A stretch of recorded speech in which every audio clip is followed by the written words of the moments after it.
Hello everyone, welcome back to my channel. आज की video में हम डिस्कस करेंगे यूनिट कम्युनिकेबल डिजीज़।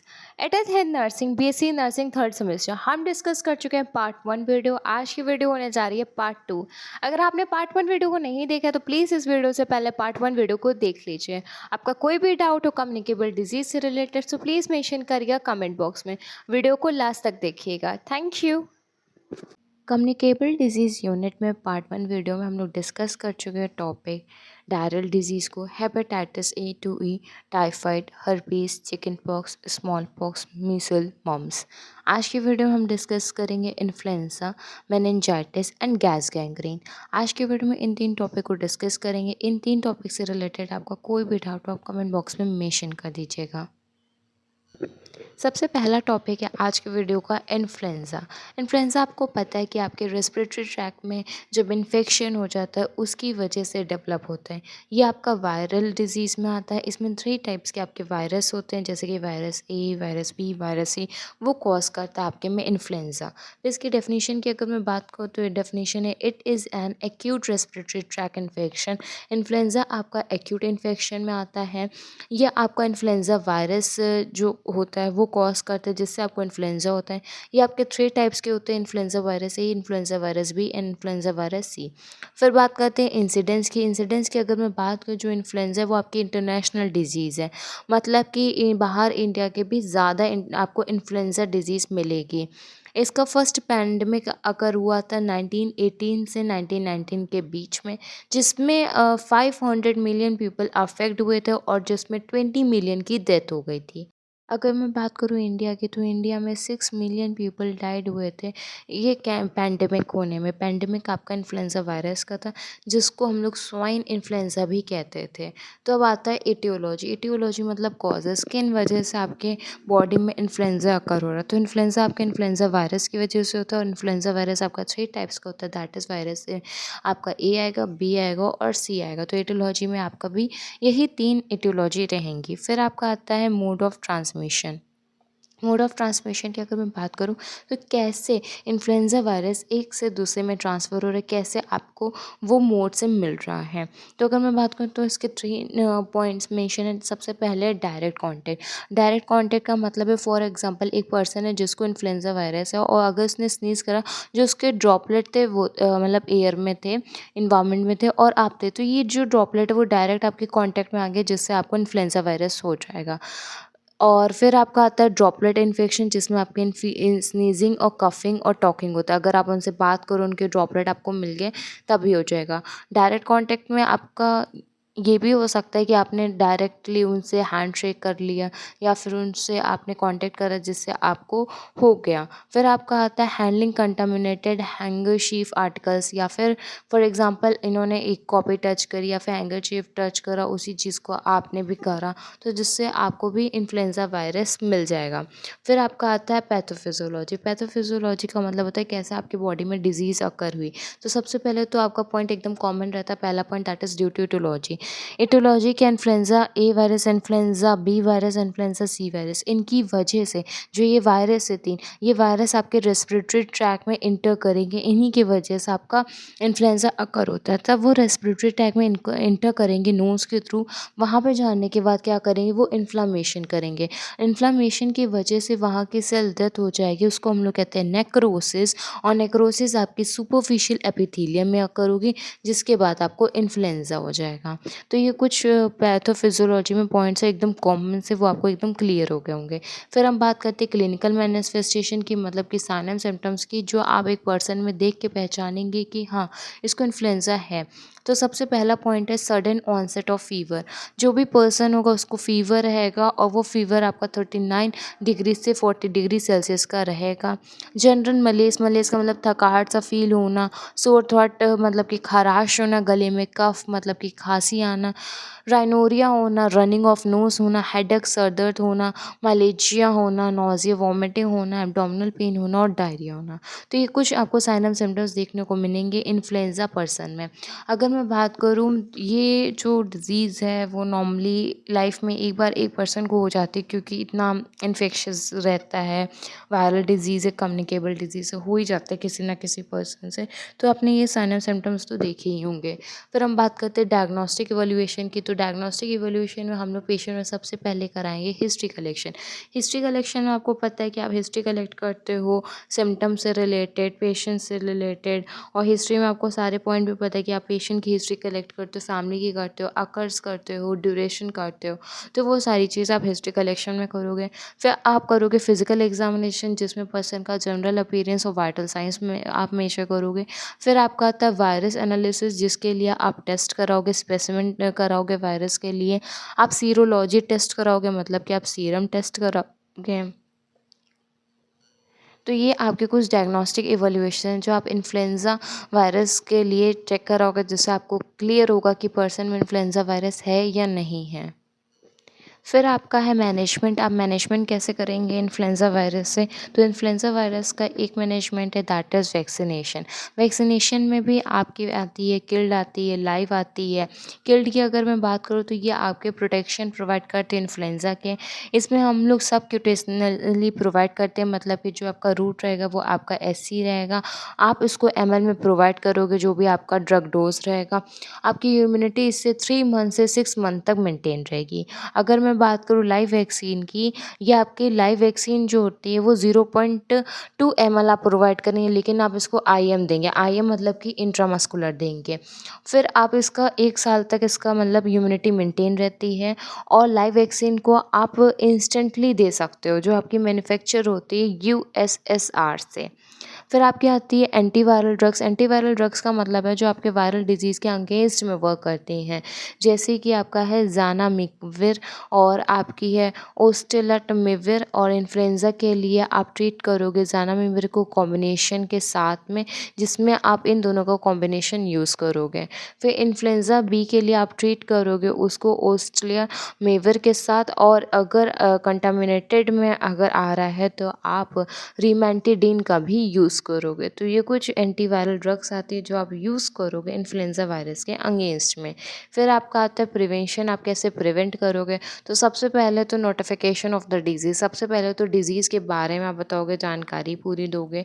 फिर आप पर्सन को बताओगे कि आपको अगर फ़ीवर हो रहा है या फिर सोर थ्रोट हो रहा है तो आप बताओगे। उसके बाद में फिर पर्सन से कहोगे कि आपके इस जो थ्रोट है जिसमें ख़राश हो रही है, उसमें हम लोग स्प्रे करेंगे कोलाइडल आयोडीन से, जिससे आपको रिलीफ मिलेगा। पर्सन को गुड वेंटिलेशन प्रोवाइड करोगे, क्योंकि ऑक्सीजन भी प्रॉब्लम कर रहा होता है। पेशेंट को क्राउडेड प्लेस से अवॉइड करोगे। पेशेंट को इनकरेज करोगे कि वो सारी ये जो प्रॉब्लम्स हो रही हैं वो सेफ कर ले, और जो भी कंटामिनेटेड चीज़ है उससे वो दूर रहे, ना अपना किसी से शेयर करे और ना ही खुद को किसी से मतलब इतना इन्वॉल्व करें। फिर आते हैं कुछ नर्सिंग रिस्पॉन्सिबिलिटीज़। तो नर्सिंग रिस्पॉन्सिबिलिटीज़ आपको पता है, सबसे पहले पेशेंट को आइसोलेट कर दोगे। पेशेंट को आइसोलेशन करना इसलिए ज़रूरी है, वरना उस पेशेंट से और भी पेशेंट्स बीमार हो सकते हैं। फिर पेशेंट को आप एजुकेट करोगे कि कैसे उसको स्नीज़ और कफ करते वक्त अपने माउथ, अपने नोज़ को कवर करना है हैंकरचीफ से, क्लॉथ से। फिर आप बताओगे कि उसको जो स्पूटम आ रहा है उसको प्रॉपर डिस्पोज़ करना है, नहीं तो उससे इन्फेक्शियस जो वायरल डिज़ीज़ है वो एक दूसरे में ट्रांसफ़र हो सकती है।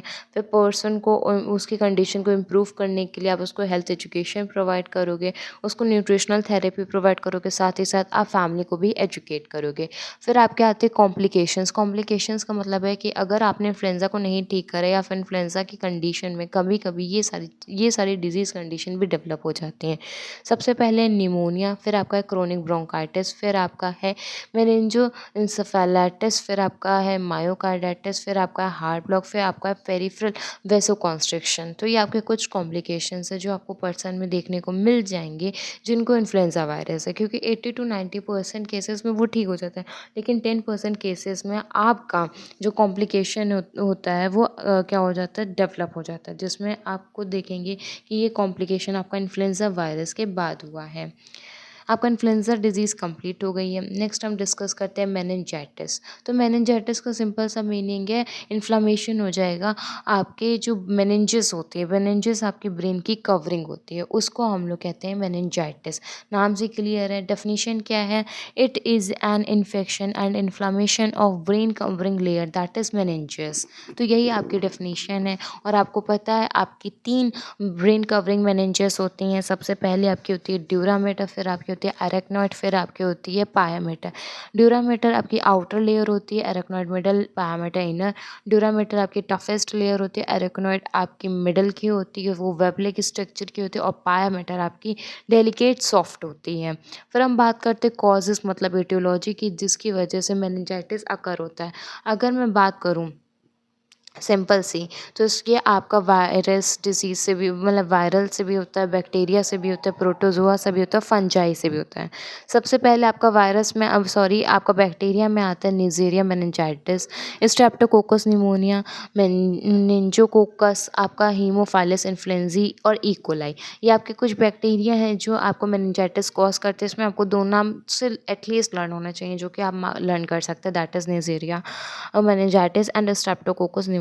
फिर आपकी आती है वायरल, जो उसकी वजह से मेनिंजाइटिस कॉज होती है, तो वो एक होता है influenza, HIV and mumps and herpes simplex. तो इसमें मेन आपका इन्फ्लुएंजा और एचआईवी है। फिर आता है प्रोटोजोआ, जिसकी वजह से मेनिंजाइटिस अगर हो सकती है, तो वो आपका होता है अमीबा एंड टोक्सोप्लाज्म। तो मेन इसमें अमीबा है। फिर आपका आता है फंजाई। फंजाई में अगर मैं बात करूँ तो आपका आता है हिस्टोप्लाज्म, बेस्टोमाइस, स्पोरोथ्रिक्स। तो इसमें आपका मेन फंजाई होती है हिस्टोप्लाज्म। तो ये कुछ कॉजेज़ हैं, कुछ यूटियोलॉजी हैं, जिसकी वजह से मेनिंजाइटिस अकर हो सकती है। मेनिंजाइटिस का आपको कॉम्प्लिकेशन क्या मिलेगा? कॉम्प्लिकेशन में आपको निमोनिया मिल जाएगा, एम्फाइसेमा मिल जाएगा, ओस्टियोमाइलाइटिस मिल जाएगा और एंडोकार्डाइटिस मिल जाएगा। फिर ये आपके क्या कॉम्प्लिकेशंस है, लेकिन मेनिंजाइटिस से अदर आपको इन्फेक्शन क्या हो सकते हैं? तो ये आपके कुछ इन्फेक्शन है जो आपको हो सकते हैं। सबसे पहला आपका है साइनसाइटिस, फिर आपका ओटाइटिस मीडिया। ओटाइटिस मीडिया का मतलब क्या होता है? आपका इन्फ्लेमेशन हो जाएगा middle part of the year, और साइनसाइटिस इन्फ्लेमेशन होता है आपका साइनस का। इंसेफेलाइटिस और फिर माइलिलाइटिस और ब्रेन एब्सिस। ब्रेन एब्सिस आपका नीज़ेरिया मेनिंजाइटिस और इन्फ्लुएंजा की वजह से होता है, स्ट्रेप्टोकोकस निमोनिया की वजह से होता है। तो ये कुछ इन्फेक्शंस हैं जो आपको मिल जाएंगे जब आपकी बॉडी में मेनिंजाइटिस अकर होता है, या फिर आप कह सकते हैं इन्हीं की वजह से जो सिम्टम्स अराइज होंगे उससे एकदम आपको क्लियर हो जाएगा। फिर आपका आता है जब आप मेनिंजाइटिस मतलब ट्रॉमा या फिर इन्वेसिव प्रोसीजर हो रहा होता है, तब आपको में क्या क्या मिल सकता है? तो आपको स्कल फ्रैक्चर मिल सकता है, आपको पेनिट्रेटिंग हेड वुंड मिल सकता है, लंबर पंचर हो सकता है और वेंट्रिकुलर शंटिंग हो सकती है। ये सारे एसेप्टिक टेक्निक्स हैं मैं जो हम लोग मेनिंजाइटिस में करते हैं, जिससे हम लोग वायरल या अदर ऑर्गेन्स को जान मतलब एज अ टेस्ट में करके जान सकते हैं। तो ये आपको पता चल गया, ये सारे इन्वेसिव प्रोसीजर हैं। वेसिव और इन्वेसिव प्रोसीजर में आपको डिफरेंस पता होना चाहिए सेप्टिक और एसेप्टिक में। तो प्रोसीजर आपका एसेप्टिक हो रहा है और आपने कौन सा मेथड चूज़ करा है? इन्वेसिव करा है, जिसमें आपके कुछ आते हैं जैसे कि स्कल फ्रैक्चर आता है, पेनिट्रेटिंग हेड वुंड आता है, लंबर पंचर आता है और वेंट्रिकुलर शंटिंग आती है। फिर आपका आता है पैथोफिजियोलॉजी। मैं सबसे पहले बता दे रही हूँ मेनिंजाइटिस की पैथोफिजियोलॉजी बहुत ही ज़्यादा इंपॉर्टेंट है। तो सबसे पहला आपका पॉइंट आता है ड्यू टू इटियोलॉजिकल फैक्टर। तो आपको पता है ये सारे इटियोलॉजी मतलब कि बैक्टीरिया, वायरस, प्रोटोजोआ, फंगस, इन सब की वजह से मेनिंजाइटिस अकर होती है, ठीक है। तो जो भी मान लीजिए ये आपका बैक्टीरिया था, ये आपका वायरस था, ये आपका प्रोटोजोआ था, तो ये तीनों आपके मेनिंजाइटिस कॉज करते हैं या आपकी ब्लड स्ट्रीम में इंटर कर गए। ये ब्लड स्ट्रीम इंटर करते करते करते करते जो आपका ब्रेन है, ब्रेन के पास में ब्लड ब्रेन बैरियर होता है जो ऑर्गेनिज्म को इधर नहीं जाने देता है। बट जो ये ऑर्गेन्स थे इतने मतलब इतने उनमें कैपेसिटी थी कि ये ब्लड ब्रेन बैरियर को ट्रांसफ़र करके आपके ब्रेन में पहुंच गए। ब्रेन में पहुंचने से पहले उनको 3 लेयर मिली थी, जिसको हम लोग कहते हैं ड्यूरामेटर, पायामेटर और एरेक्नॉइड। फिर उसमें इन्होंने इन्फ्लामेशन करा, इन्फेक्शन करा, जिसकी वजह से आपकी जो सब एरेक्नॉइड स्पेस और जो पायामेटर अकर जहाँ पे होता है वहाँ पे इन्फ्लामेशन हुआ। कहाँ पे? सब एरेक्नॉइड स्पेस में और पायामेटर जहाँ पे अकर होता है, उसकी वजह से इंक्रीज हो जाएगा आपका CSF लेवल। CSF लेवल आपका इसलिए इंक्रीज होगा, जब इन्फ्लामेशन हो रहा है तो सेरेब्रोस्पाइनल फ्लूइड भी आपका इंक्रीज हो जाएगा, जिसकी वजह से आपका प्रेशर इंक्रीज होगा। वो प्रेशर को हम लोग कहते हैं इंट्राक्रैनियल प्रेशर, जिसकी वजह से आपको साइन सिम्टम्स देखने को मिलेंगे। तो मेन पैथोफिजियोलॉजी में आपका यही है कि जब organism blood brain barrier carrier, वो बैरियर जो होता है उसको मतलब कि क्रॉस कर लेगा, तो आपका इन्फ्लामेशन अकर हो गए मेनिंजेस में। इन्फ्लामेशन के बाद में आपका सेरेब्रोस्पाइनल फ्लूइड का सेल काउंट बढ़ जाएगा, जिसकी वजह से ICP मतलब कि इंट्राक्रैनियल प्रेशर भी आपकी इंक्रीज हो जाएगी। फिर आपका आते हैं क्लिनिकल मैनिफेस्टेशन, मतलब कि साइन एंड सिम्टम्स जो आपको देखने को मिलेंगे पर्सन में। अगर मैं बात करूँ कॉमन साइन की, तो वो आपको फीवर मिलेगा, चिल्स मिलेगा, मलेज मिलेगा। मलेज इसलिए मिलेगा क्योंकि इन्फेक्शन और इन्फ्लामेशन हो रहा है। हेडेक होगा, वॉमिटिंग होगी, रेयरली पैपिल एडेमा होगा, जिसमें इन्फ्लामेशन हो जाएगा आपके एडेमास में, और इन्फ्लामेशन होगा एडेमास आपको मिलेगा ऑप्टिक नर्व में, जो कि उसकी वजह से क्या होगा, इंक्रीज रहेगा आपका ICP हम लोग कहते हैं इंट्राक्रैनियल प्रेशर। तो लास्ट पॉइंट में हम लोगों ने यही डिस्कस करा कि आपको रेयरली केस में पैपिल एडेमा मिलेगा, मतलब कि इन्फ्लामेशन और एडेमा मिलेगा आपको ऑप्टिक नर्व साइड में। साथ ही साथ आपका इंट्राक्रैनियल प्रेशर क्या हो रहेगा, इंक्रीज रहेगा। फिर आपके कुछ साइंस होते हैं जो आपको मेनिंजियल इरिटेशन में मिलेंगे। अगर मैं बात करूँ उसकी, तो उसमें आपको नकल रिजिडिटी मिलेगा, पॉजिटिव ब्रुडज़ेंकी मिलेगा, पॉजिटिव कर्निक साइन मिलेगा। एग्जाम में ये 2 पॉइंट आपसे पूछ लेते हैं, पॉजिटिव ब्रुडज़ेंकी, पॉजिटिव कर्निक साइन। ये आपसे वाइवा में पूछे जाने क्वेश्चंस में से एक है, और ये जब मैंने इंपॉर्टेंट शेयर करा था उसमें भी मैंने आपको बताया था। तो इस चीज़ को आपको डिटेल में कवर अप करना है। फिर आपके अदर साइंस आते हैं, जैसे कि आपको साइनस अरिथमिया मिल जाएगा क्योंकि इरिटेशन हो रहा है नर्व्स में, आपकी इरिटेबिलिटी और इंक्रीज हो जाएगा इंट्राक्रैनियल प्रेशर, आपको फोटोफोबिया होगा, साथ ही साथ आपको डेलीरियम होगा, आपको डीप स्टूपर होगा, कोमा कंडीशन भी डेवलप हो सकती है। फिर आपका मेन आता है डायग्नोस्टिक इवैल्यूएशन। डायग्नोस्टिक इवैल्यूएशन के बाद अगर मैं बात करूँ तो कौन से ऐसे टेस्ट है जिससे आप पता कर सकते हैं कि पर्सन को मेनिंजाइटिस है। तो सबसे पहले हिस्ट्री कलेक्शन होगा। हिस्ट्री कलेक्शन में आप सारी चीज़ें को कलेक्ट करेंगे। फिर आपका आता है फिजिकल एग्जामिनेशन। फिजिकल एग्जामिनेशन में आप 2 टेस्ट तो मेन आता है, दैट इज़ आपका पॉजिटिव ब्रुडज़िंकी टेस्ट और पॉजिटिव कर्निक साइन। अब ये पॉजिटिव ब्रुडज़िंकी और ये पॉजिटिव कर्निक साइन होता क्या है, आप इसकी तो पहले तो गूगल पे जाके वीडियो देख लीजिएगा, जिसको एकदम आपको क्लियर हो जाएगा। मैं ट्राई करूँगी, क्योंकि मेरे पास एनिमेटेड वीडियो नहीं जिससे मैं आपको समझा सकूँ, बट मैं ट्राई करूँगी जिससे आपको एकदम क्लियर हो जाए। फॉर एग्ज़ाम्पल एक बेबी है, एक बेबी का जब आप नेक फ्लेक्शन करोगे, तब उसकी हिप और नीज़ ऑटोमेटिकली आपकी क्या हो जाएंगी, फ्लेक्स्ड हो जाएंगी। तब आप कहोगे पॉजिटिव ब्रूथिंग की। मतलब कि एक बेबी आप देख रहे हो कि इस तरीके से आपका बेबी है, तो ये बेबी का जब आप जो ये नेक पोर्शन है, जब आप ये फ्लेक्स करोगे, आप मूवमेंट में फ्लेक्स करोगे, आप देख रहे हो, उसके बाद में जो उसका हिप पोर्शन और जो उसका लेग है वो ऑटोमेटिकली आपका फ्लेक्स कर जाएगा। उसको हम लोग कहते हैं पॉजिटिव ब्रूथिंग की। कर्निक साइन में क्या होता है, जब आप पर्सन को नेक फ्लेक्स करते हो तो उसका हिप अपने ऑटोमेटिक फ्लेक्स कर जाता है। तो ये होता है आपका पॉजिटिव ब्रूथिंग के और कर्निक साइन। फिर आप पर्सन में ब्लड टेस्ट कराओगे, जैसे कि आप CBC ब्लड टेस्ट कराओगे, ब्लड कल्चर कराओगे जिससे आपको कॉजेटिव एजेंट के बारे में पता चले, आप लंबर पंचर कराओगे जिससे आपको CSF के बारे में पता चलेगा, आप चेस्ट एक्सरे कराओगे पर्सन में, आप इमेजिंग का टेस्ट कराओगे जैसे कि CT स्कैन कराओगे, MRI कराओगे। तो ये आपके कुछ डायग्नोस्टिक इवैल्यूएशन है जो आप करवाओगे मेनिंजाइटिस डिजीज़ कंडीशन में। फिर आप मैनेजमेंट कराओगे। मैनेजमेंट में आप बैक्टीरियल इन्फेक्शन हो रहा है तो उसके लिए एंटीबायोटिक्स लोगे, जैसे कि अमीकासिन ले सकते हो, सेफ्ट्रिसोन सेफ्ट्रिजोन ले सकते हो, सल्बैक्टम के कॉम्बिनेशन के साथ में ले सकते हैं आप पेनिसिलिन ले सकते हैं। तो ये कुछ एंटीबायोटिक्स हैं जो आप पर्सन को देंगे क्योंकि बैक्टीरियल इन्फेक्शन है। आप कॉर्टिकोस्टेरॉइड का यूज़ करेंगे क्योंकि कॉर्टिकोस्टेरॉइड ICP जो इंट्राक्रैनियल प्रेशर है उसको डिक्रीज़ करता है। साथ ही साथ आप मैनिटॉल का यूज़ करेंगे, जो मैनिटॉल होती है वो सेरिब्रल एडेमा को डिक्रीज़ करती है। आप एंटीपायरेटिक्स लेंगे क्योंकि पर्सन को फीवर है तो वो फीवर के लिए अगेंस्ट में वर्क करती है। आप एनाल्जेसिक लेंगे क्योंकि पर्सन को पेन है, और जब तक कि प्रिस्क्राइब ना हो तब तक कि आप नहीं लेंगे क्योंकि इससे कुछ न्यूरो प्रॉब्लम भी आपको हो सकती है। आप एंटीएमेटिक्स लेंगे क्योंकि नोज़िया वॉमिटिंग है। आपको अगर एरिथमिया पर्सन में हो रहा है तो उसको कंट्रोल करने के लिए आप डिकऑक्सिन ले सकते हैं, और डिकऑक्सिन बहुत ही कम में मिलता है इसलिए मैंने इसको हाईलाइट नहीं करा था। सेरेब्रल एडेमा को डिक्रीज़ करने के लिए आप मैनेटोल बॉटल का यूज़ करेंगे। आपने बहुत से बार देखा भी होगा कि मैनेटोल पर्सन को हम लोग हैंग बॉटल आईवी सेट के थ्रू देते हैं। क्यों? क्योंकि हम लोगों को सेरेब्रल एडेमा को डिक्रीज़ करना होता है। आप पर्सन को एंटी कॉन्वोलेंसेंट भी दोगे जो आपका सेडेटिव होता है, रिड्यूस करेगा रेस्टलेसनेस को, और ये आपकी प्रिवेंट करता है सीजर्स एक्टिविटीज़ को। सीजर्स आपको पर्सन में देखने को इसलिए मिलेगा क्योंकि जो आपकी न्यूरल एक्टिविटी है वो चेंज हो रही है, इसमें इलेक्ट्रिकल इम्बैलेंसेस अकर होता है। फिर आप पर्सन को एस्पिरिन दोगे क्योंकि पर्सन को हेडेक और फीवर है। तो ये आपके कुछ मैनेजमेंट है। मेनली आपको वही दवा दे रहे हो जो एज़ कॉमन आप वार्ड में एक पर्सन को देते हो। तो मेन आपका एस्पिरिन आपको पता है, मैनेटोल आपको पता है, एंटी एमेटिक्स पता है, एनाल्जेसिक पता है आपको, एंटीपायरेटिक्स पता है, कॉर्टिकोस्टेरॉइड्स पता है और एंटीबायोटिक्स पता है। तो ये जो हाईलाइट करे वो आपके कॉमन में आते हैं। फिर आप सपोर्टिव मेजर्स में क्या क्या कर सकते हो? तो सबसे पहले पेशेंट को बेड रेस्ट प्रोवाइड करेंगे जो इंक्रीज आईसीपी में रिड्यूस करता है। वरना अगर कोई भी पर्सन या बच्चा है वो ऐसी एक्टिविटी कर रहा है जिससे उसका आईसीपी इंक्रीज हो रहा है तो वो प्रॉब्लम करेगा। हम लोगों को आईसीपी को प्रिवेंट करना कि ना इंक्रीज हो, तो पर्सन को हम लोग बेड रेस्ट प्रोवाइड करेंगे।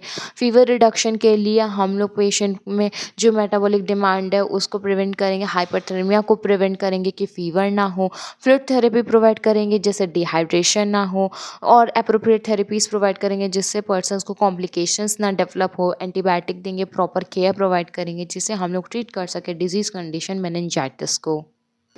मेनिंजाइटिस टॉपिक आपका कंप्लीट हो गया। इससे रिलेटेड आपका कोई भी डाउट हो तो प्लीज़ आप कमेंट बॉक्स में मेंशन कर दीजिए।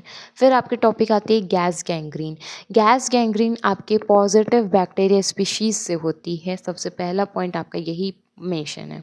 फिर हम बात करते हैं डेफिनेशन की। गैस गैंग्रीन को हम लोग क्लोस्ट्रीडालमायोनेक्रोसिस भी कहते हैं, या आपका बैक्टीरियल इन्फेक्शन है जो प्रोड्यूस करता है गैस को, जो भी टिश्यूज़ आपकी बॉडीज़ में होते हैं उसमें। ये आपका मेनली किसकी वजह से होता है? तो ये आपका क्लॉस्ट्रीडियस पेरिफ्रिंजिस बैक्टीरिया की वजह से होता है। तो ये दोनों नाम मैंने इसलिए हाइड कर लिया क्योंकि ये बहुत इंपॉर्टेंट थे। क्योंकि गैस गैंग्रीन को अगर मान लीजिए एग्जाम में क्लॉस्ट्रीडालमायोनेक्रोसिस के नाम से आ रहा है तो बहुत से स्टूडेंट को नहीं पता होगा। कभी कभी एमसीक्यू में भी आ जाता है कि कौन सा बैक्टीरिया, तो बैक्टीरिया आपका क्लॉस्ट्रीडियस पेरिफ्रिंजिस है। फिर हम बात करते हैं इंसिडेंट्स की, जिसकी वजह से आपको पता चल जाएगा कि कितना केस डेवलप होते हैं, कितने रेशियोज में, कितने परसेंट में, या कितने एज वाइज। तो अगर मैं बात करूँ इंसिडेंट्स की, तो ये पहली चीज़ तो सबसे पहले ही बात है, रेयर कंडीशन में आपको देखने को मिलेगा 30% आपका बैक्टीरिया के द्वारा अकर होता है गैस गैंग्रीन। फिर ये कॉमन है एज ग्रुप, अगर मैं बात करूँ 15 to 50 ईयर्स में। गैस गैंग्रीन की साइकिल आप ये सामने प्रेजेंटेशन में देख रहे हैं। इसमें सबसे पहले आपका आता है जो आपकी पेरिफ्रिंजिस, और जो आपके मतलब कि क्लॉस्ट्रीडियस पेरिफ्रिंजिस है, ये क्या करते हैं, ये आपके मसल्स क्लोज्ड वुंड में रहते हैं जिसकी वजह से आपके सेल वॉल का डिस्ट्रक्शन करते हैं। सेल वॉल का डिस्ट्रक्शन की वजह से आपको हीमोलाइसिस मिलेगा। हीमोलाइसिस के बाद में आपकी जो भी टिश्यूज़ उनकी डेथ हो जाएगी। डेथ के बाद में एडेमा होगा, वही एडेमा फिर बढ़ेगा, फिर बढ़ने के बाद में आपको फिर वही बैक्टीरियाज होंगे, वही वुंड में ये सारी चीज़ें करते रहेंगे। तो ये आपकी साइकिल है गैस गैंग्रीन की कि कैसे ये सारी चीज़ें परफॉर्म करता है आपकी बॉडी में।